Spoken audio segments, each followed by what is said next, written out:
Oh my word, guys, I'm at Apple Park and I just got blown away. There's a ton of insane, amazing, and powerful features. So stick to the end of the video to see everything new coming to your phone because there's a lot. Okay, so right now I'm downloading iOS 18 beta, and this is a very interesting time for Apple because finally they're releasing their AI. And while they're definitely not the first on the AI trend, they seem to have done a lot, so let's take a look. So before I get into all the big Apple intelligence features, here are 4 quick ones that everyone has got to know about. So first up, we're all in group chats, and now what Apple has done is you'll be able to summarize your messages and emails.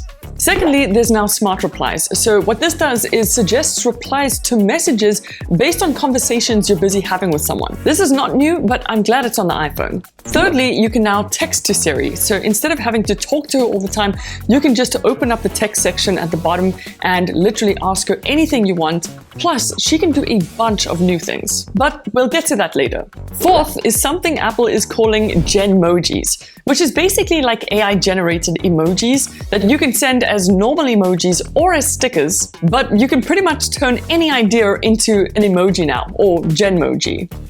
You can even emojify people you've tagged in photos and turn them into Genmojis. Nothing groundbreaking, but this is all just the tip of the iceberg. So Siri has had a pretty big update, and she's kind of no longer a voice assistant, but rather looked at like a device assistant. And here are just a few of the new things she can do. Straight off the bat, she's got a kind of brand new look where it's no longer just that little floating icon. Instead, it's got this wraparound glow on your screen, and I think it looks really good. But aside from her look, one of the biggest new features is when you talk to her, if you stutter or pause, she'll actually still be able to understand you with those kind of human-like mumbles that we have. This is definitely something I'm going to be testing because how well exactly that works, I'm not too sure yet. Then this one is kind of crazy, but she'll now also apparently be able to edit pictures for you. So you can just ask her how you'd like your photo to be edited, and apparently she'll be able to do it for you. And all of this can happen now because of something she can do called app awareness. So she'll literally be aware of the app you're in, and then you can ask her basically anything you want to do within that app. I think you might be able to ask her to move photos from one app to another, and I'm not gonna lie, if that's something we'll be able to do, that's epic. Apple also mentioned that if you ever need help with things like settings, for example, you can just ask her to help you and she'll show you exactly what to do, which again is pretty nuts.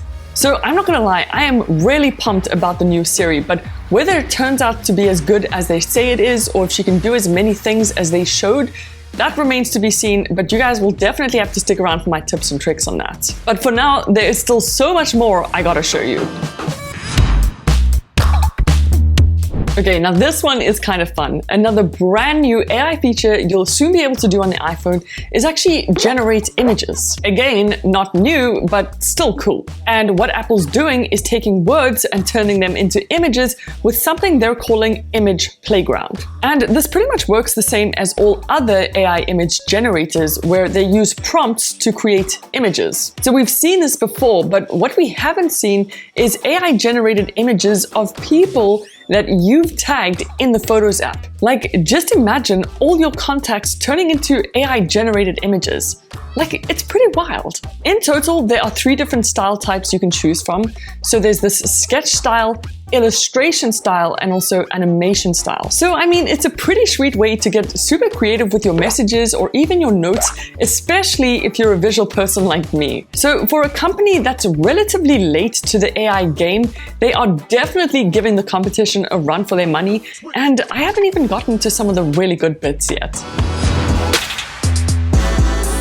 So just like everything else, the Messages app also got a massive update with some sick new normal features, but also a few new AI ones. For starters, there's new text effects. So they're pretty interesting and a lot of fun. Basically, if you need to highlight or accentuate a specific word, text effects can do that for you. And you get a few different options to manually pick from. And your iPhone will also automatically be able to suggest text effects for you based on your conversation. Again, all with the power of AI. Let me just take a breath. Another big update to the Messages app is RCS support. Wow.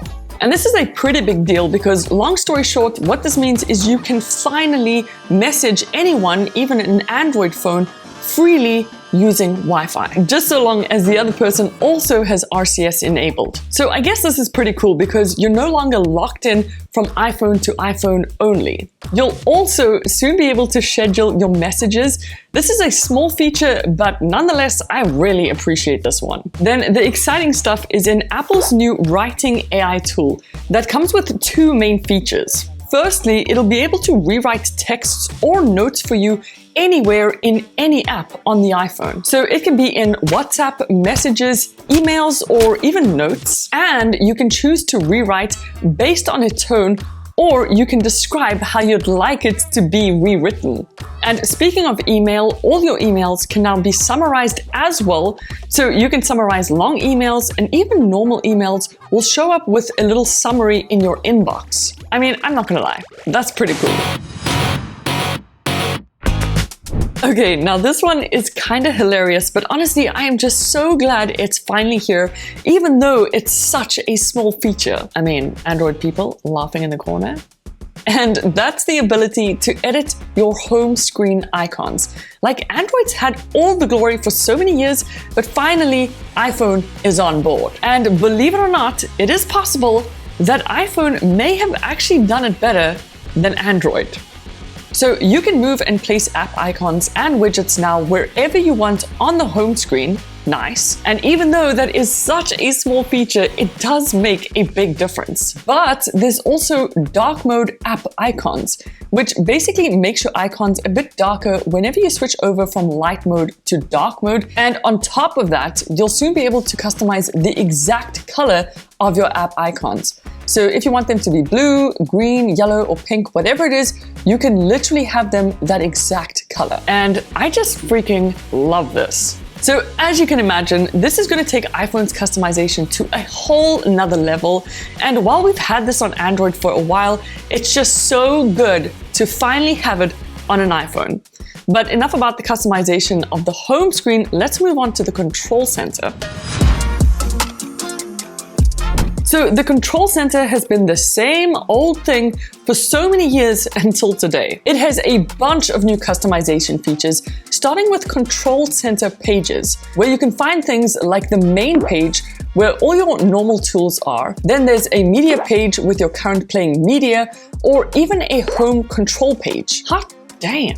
There's also a control gallery now, very much like the widgets gallery, where you can pick out controls and add them to your control center page. There's a ton of different controls to pick from, and other apps can also now add their own controls to here as well. You can even customize the control size and exactly where you'd like them to be. That's a lot. So what's so great is now, just like your home screen can be totally customized, you can do the same with the control center and make it exactly the way you want it. The lock screen also got a tiny bit of customization as well, and that's the ability to actually change the corner app shortcuts to almost anything you want them to be. Why? Why didn't they just make this sooner? So guys, I've actually been waiting for this feature for so long, and it's finally here. It is such a simple feature, but makes a big difference, and that is app locking. So yeah, with iOS 18, we'll now finally be able to lock any app, from Safari to our photo apps and even messages, just with Face ID. It's simple, it's easy, it's not overcomplicated like on Android, so thank you, Apple. And to make it even better, we can now also hide apps from the app menu and the home screen. Like, literally any app can be put in this new hidden folder inside the app menu, which again is locked away from prying eyes. So it's really starting to feel as though iPhones could become one of the safest phones in the world, if not the safest.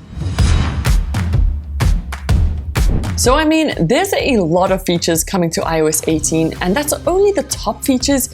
There's even more. Apple officially said that iOS 18, along with all the other features, should be coming out in fall, which historically is around the middle of September. So we don't have to wait that long, but it's still a bit more of a wait. Although my beta did just finish downloading. But anyway, now that it's here, Even though Apple was not the first with AI, it doesn't necessarily mean that they're not innovating. They weren't the first to have cameras on their phones, yet today we all know the iPhone to have one of the best cameras in the world. They also weren't the first to have a user-friendly phone, but now they're known as having the most user-friendly phone. So they're not the first to have AI, but as you guys can see, they might just have the best AI on a phone.